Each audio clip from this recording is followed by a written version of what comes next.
¿Se acuerdan ustedes de la última COP? Bueno, la última COP iba a ser en Chile en un momento dado y teníamos, pero de todo, y terminó siéndose en otra parte y después se propuso otra. Bueno, ahora viene la COP26 en Escocia y hay bastante interés por saber qué tanto hemos aprendido en torno al problema del cambio climático, qué tanto además se está dispuesto a generar condiciones para que planetariamente podamos resolver los problemas que tienen que ver con el medio ambiente. De eso justamente nos habla Raúl Sor. Raúl, ¿cómo estás? Hola, Fernando. Sí, bueno, las COP en general pesan en gran medida por la convocatoria, es decir, por la importancia de los países que asisten y el nivel de los representantes. Y, por cierto, mientras más significativos son los personajes, es decir, más importantes en la jerarquía mundial, mayores son las posibilidades de que lleguen a un acuerdo. En el lenguaje diplomático, una de las formas de decir las cosas es ir o no ir. Y bueno, ya sabemos que hay dos importantes mandatarios que no van. Y ese es Vladimir Putin de Rusia y Xi Jinping de China. Xi Jinping ha dicho que, dadas las condiciones en el país, donde se ha vuelto a una cierta cuarentena, y han suspendido muchas actividades, y también en Rusia, que está viviendo un embate muy serio de la pandemia, probablemente Putin estimó que no era prudente salir del país y estar en una conferencia internacional, pero también hay otros temas que están pesando, porque cuando la reunión se hizo en París, la diplomacia francesa se prodigó por entero a este tema, y obtuvieron, digamos, resultados que el Acuerdo de París, que hasta hoy día es uno de los principales referentes.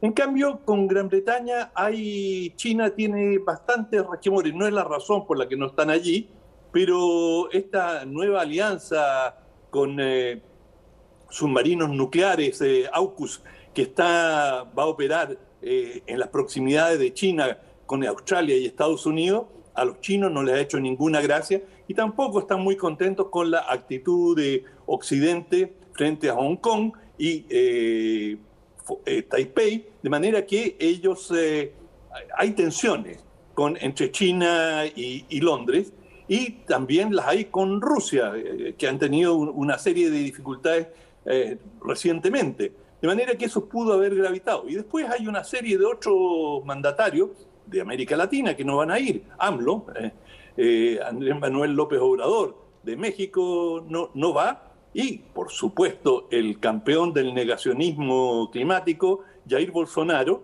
que en el último tiempo como que se dio una vuelta carnero y ha dicho que él va a garantizar que se terminen las quemas en la Amazonía, que ha perdido una cantidad extraordinaria de superficie, especialmente desde que él llegó al gobierno en el 2019, y él ha tenido una posición muy polémica en cuanto al tema de la protección de la Amazonía, y de hecho ha crecido casi en un 50% el desmalezamiento, la deforestación, desde que él está en el gobierno.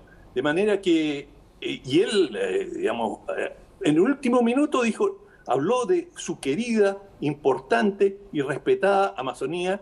Lo hizo durante una visita del presidente colombiano Iván Duque, pero, digamos, estas son palabras, así se entienden, de cortesía, en circunstancias que su ministro de Medio Ambiente tuvo que renunciar porque le detectaron que él estaba encubriendo, estaba permitiendo una tala de la Amazonía y de árboles que están protegidos por la legislación. Y recién, cuando llegó el presidente Biden a la Casa Blanca, Bolsonaro dijo: voy a desplegar el ejército para que proteja. Pero no ha cambiado ninguna de las leyes, no ha cambiado ninguno de los reglamentos, decretos que rigen qué se puede y no se puede hacer en la Amazonía, y lo que ha hecho es debilitar a los organismos encargados de fiscalizar. De manera que esto es algo que es muy frecuente en todas las reuniones y por parte de muchos países. El doble discurso. Por una parte, incluso Arabia Saudita, que es el principal productor de petróleo, se golpea el pecho y dice que para el 2050 va a llegar a una situación de neutralidad en cuanto a las emisiones de carbono.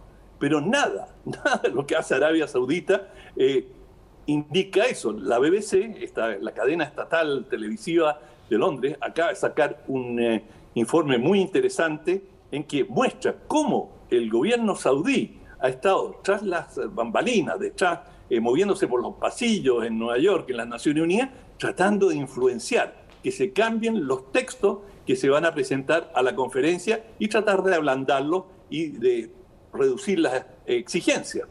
Ahora, Raúl, es bien curioso lo que pasa, porque por una parte, escuchándote lo que hacen algunos países, da la impresión que ellos protegen a futuro, protegen por ejemplo, los combustibles fósiles, como en el caso del petróleo, en el caso de Saudi Arabia. Pero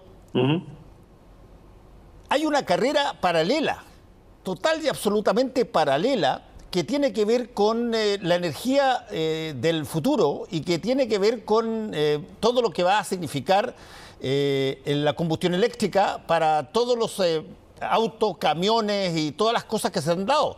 Hay montones de países que ya han determinado que a partir de un determinado año, 2026 o 2027, no se puede comprar ningún automóvil que no sea eléctrico. Por lo tanto, quienes protegen el petróleo hoy día, eventualmente están protegiendo, qué sé yo, las cocheras de caballos cuando ya había salido el automóvil. Tienes toda la razón. Y fíjate que se han hecho progresos importantes. Esta empresa de arriendo de autos Hertz acaba de comprar 100.000 vehículos eléctricos Tesla. Es decir, es una compra gigantesca, una de las más grandes que se han realizado. Y eso demuestra una voluntad de ir al auto eléctrico. Amazon ha comprado también 100.000 vehículos eléctricos. Es decir, el cambio viene. Y ese es el lado lleno del vaso. Hay una movida muy importante hacia los vehículos eléctricos no contaminantes y que no utilizan combustibles fósiles para funcionar.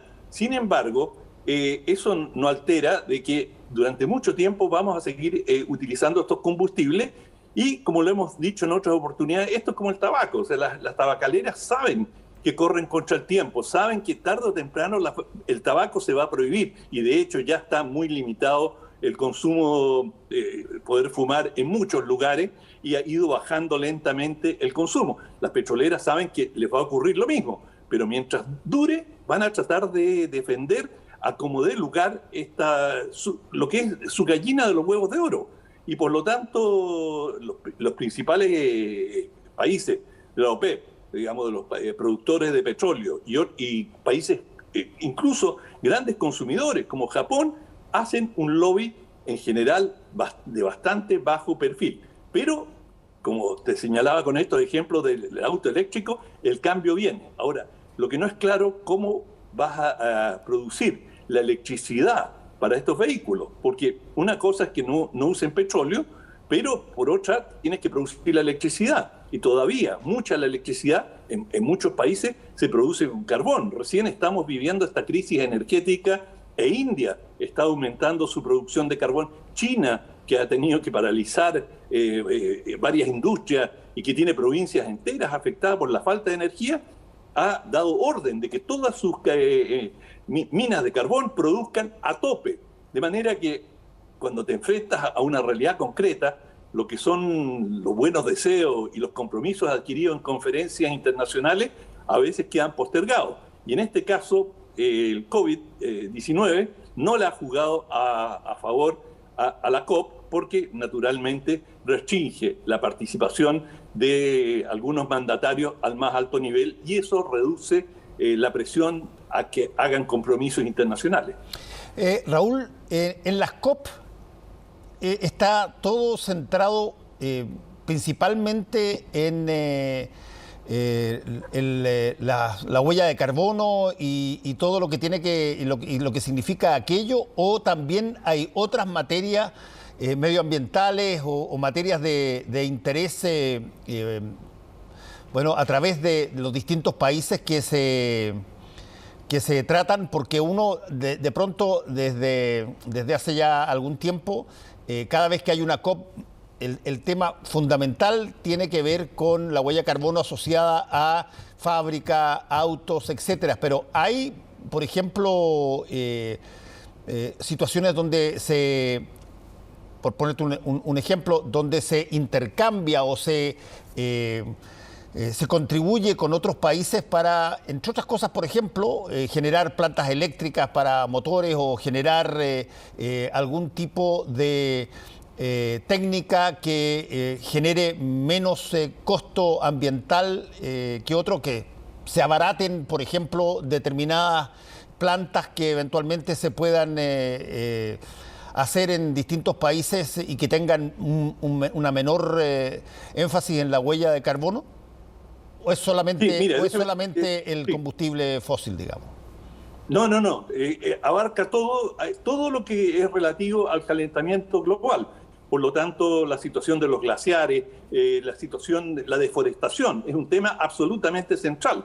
Tan central es que, digamos, la absorción del dióxido de carbono, los árboles, los bosques, son uno de los principales sumideros, receptores de este gas y de otros gases. Por lo tanto, la preservación y la ampliación de las zonas forestadas es clave. Y uno de los temas más importantes para Brasil es justamente el tema de la Amazonía.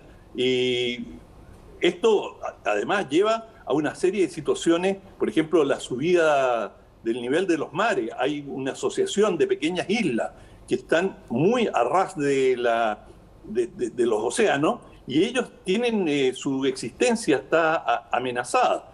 De manera que todos estos temas, todo lo que es relativo al cambio climático es abordado. Y, por ejemplo, la pérdida de la superficie de hielo y nieve lleva a un fenómeno de refracción solar inferior que incide en el calentamiento global. Es decir, la cantidad de elementos que se combinan acá son enormes.